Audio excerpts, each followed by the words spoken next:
They told me I was fortunate to have kin. Then they said I was nothing more than a wallet. Quit acting like you're above us, my father bellowed, his words crashing through the room like shattered crystal. Dishes trembled, utensils clinked, and the meal I'd cooked sat ignored.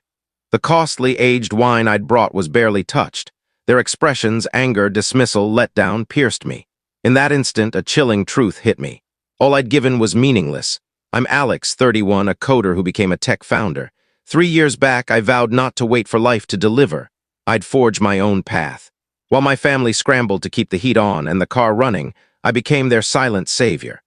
Rent, bills, even my younger brother Ryan's vehicle payments.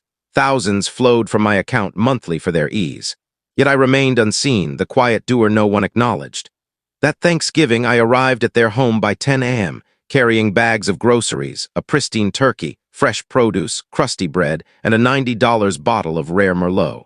Mom barely glanced up from her screen. Dad, sprawled watching football, gave a nod as if I were part of the decor. Need a hand in the kitchen? I offered. I've got my method, Mom replied, not lifting a finger beyond thawing the bird. I dove in, chopping vegetables, hearing the groans of a house I secretly funded. The aroma of butter in the skillet, the steady chop of my knife on the board, these once meant warmth. Now they only echoed how much I'd sacrificed for so little in return. By 2 p.m., Ryan sauntered in, hands empty save for his phone. Dad's face brightened.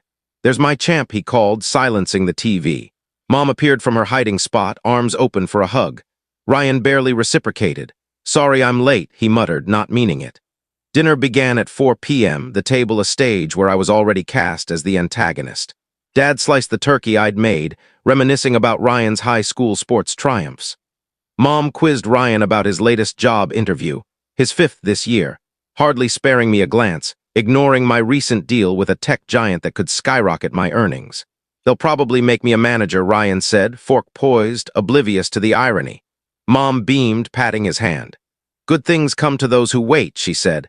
I sipped my wine, its bitterness matching mine, forcing a grin. For 3 years, I'd funded his life, bills, loans, emergencies, while being treated like a cash machine. Finally, I spoke.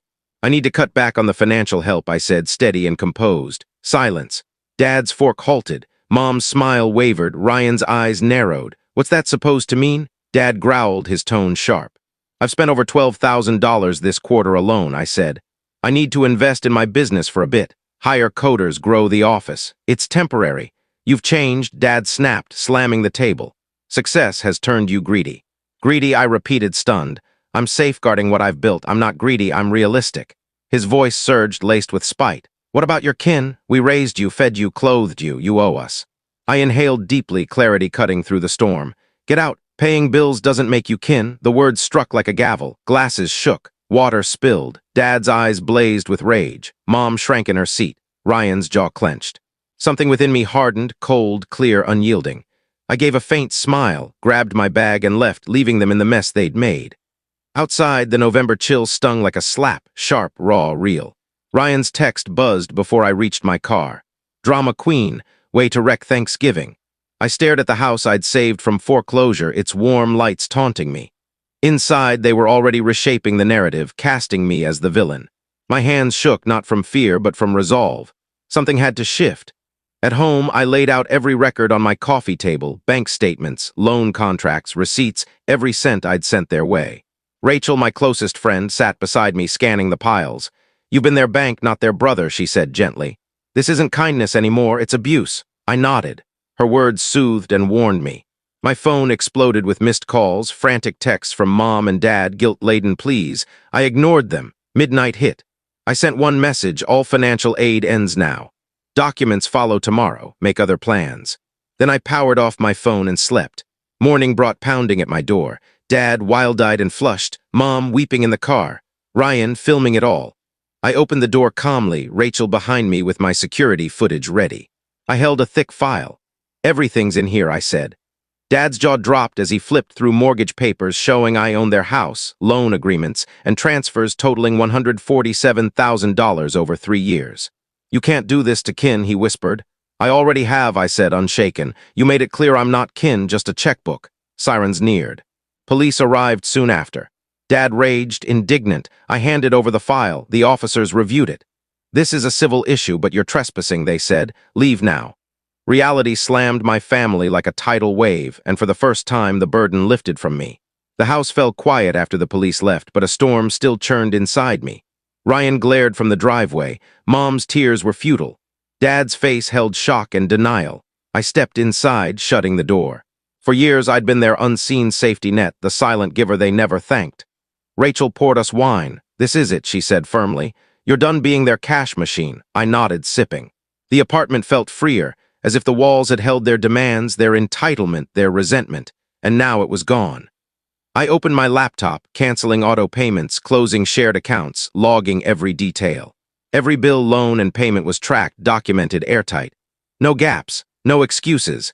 My phone buzzed with calls, desperate texts from my parents, pleading messages from Ryan. I ignored them. Each felt smaller, weaker, irrelevant. I saw then what I'd long avoided. Their love was conditional, tied to what I could provide. For the first time, I felt no guilt, not a trace. My chest lightened, my mind cleared, my boundaries stood firm. Around 10 p.m., the doorbell rang. Dad, Mom, and Ryan stood there again, but I was prepared. Rachel held the security footage. I raised the file, every payment, loan, agreement, every proof of what I'd done. "It's all here," I said calmly. Two options. Pay fair rent and start repaying on a schedule, or leave. Legal action follows if you don't. Dad paled. "You can't do this to kin," he whispered. "You already did," I said. "You called me a wallet. You said money doesn't make kin. I'm giving you what you showed I deserve." Ryan stepped forward, fists tight. "Think you're clever?" Rachel lifted her phone. "I'm recording," she said. The security system caught every move. Sirens sounded faintly. Dad's face drained of color. Police arrived minutes later. Dad ranted about my disloyalty. I handed over the file. The officers reviewed it. "This is a civil matter," they said, "but you're trespassing. Leave." For the first time, I watched them face the truth they'd dodged for years. Their entitlement, their dependence, their anger. It collapsed under the weight of facts. I didn't waver. I'd taken back control, not with fury, but with proof, boundaries, and clarity. Weeks later, reality sank in for them.